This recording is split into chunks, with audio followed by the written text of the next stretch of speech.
Hi friends, today I am going to be giving my review for the book Legends and Lattes. Let's jump in. I enjoyed this book. I have seen it kind of circulating the rounds for the last little while and thought this is definitely something that I want to read. It's right up my alley. Those of you who are unfamiliar with D&D, Dungeons and Dragons, this should be the fun companion book that everyone reads who plays D&D. It is originally by a self-published author named Travis Baldree, who then got picked up by Tor because the book was doing so well. It's nice to see that independent authors can do well enough that they do get picked up by traditional authors and publishing houses. I thought that was a cool side note. Figured I'd just throw that in. So in our story, Legends and Lattes, we have our main protagonist, Viv. Viv, if you can see, is an orc, and she has been going around on campaigns and missions for most of her life. She's grown tired and weary of the road and wants to hang up her sword and move to a small, quaint town where she can open a coffee shop. Now, for those who are following along, this makes perfect sense. Coffee shop, that sounds absolutely fantastic. But the thing is, in this world, most people don't know what coffee is, and I thought this was a really fun idea. I love World of Warcraft. If you know me personally, you know that I've played WoW for many, many years. If you don't know me, that's a hot tip. In World of Warcraft, I love gnomes, gnomish engineering, and all that fun stuff. It carries through into different fantastical worlds. D&D is one of them, and in this world created by Travis Baldree, it's no different. Gnomes are responsible for coffee making machines and all of the fun stuff that goes with it. We have Viv move to her new town. She begins to set up shop, and of course, there's a few things that come along and happen along the way that make it a bit more difficult and uneasy. However, in this book, it's high fantasy, low stakes, which is really fun, and you know off the bat that nothing too terrible is gonna happen. We meet a few fun characters. In particular, we meet a succubus named Tangerine, who I think is a really enjoyable addition to the story. She is a good person to bounce ideas off of. With the Viv character, she offers a different perspective, and it's nice to see, and I like that he included her. As a side note, this book is one that showcases an LGBTQ plus romance, which I thought was really nice. It's not something I feel that we often see in fantasy, especially one that's, so brief, which is nice. I thought it was a great addition to the book. I thought it flowed really well. Had great expectations of this book. It met them in many ways. I liked the way that he told the story. It got me thinking about the question, is high fantasy needing to be high stakes all the time?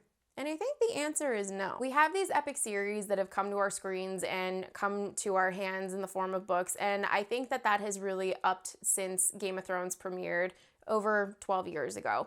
In that time, we have become reliant upon this idea that fantasy means high stakes, high drama.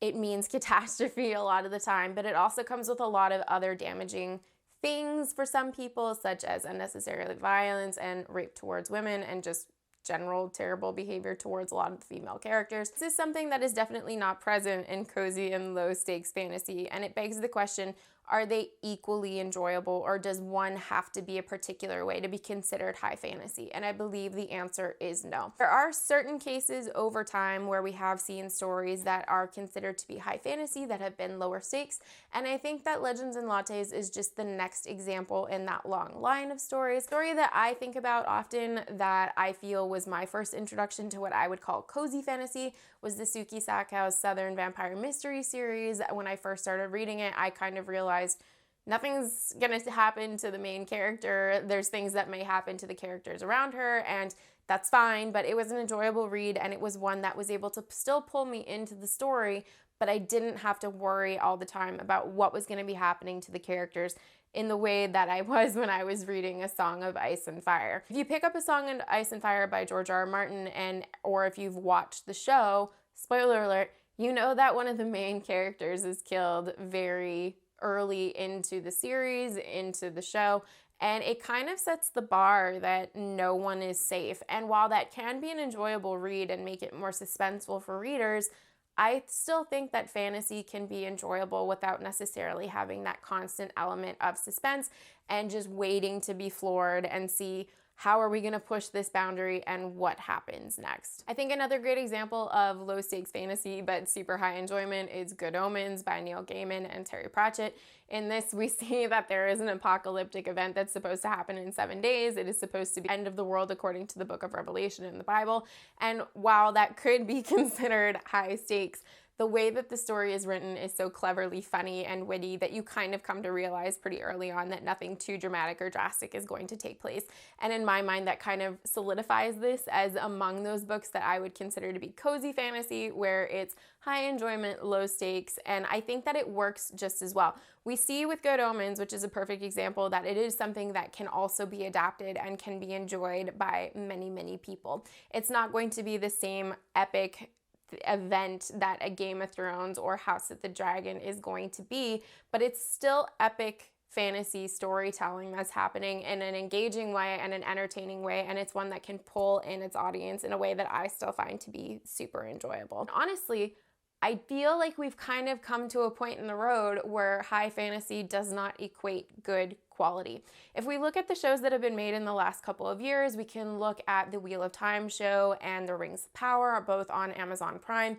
This may just be an Amazon Prime problem, but I feel that the quality of these shows does not necessarily warrant the success that they have had. Storytelling has not been very good, in my opinion. I think that aspects of each show have been well done. If you look at the visuals for Rings of Power, yes, it is a stunningly visual show. However, the storyline itself is incredibly lacking in many ways. If we look at something like Good Omens, on the other hand, it has been incredibly well received. It's a short series, but that's okay.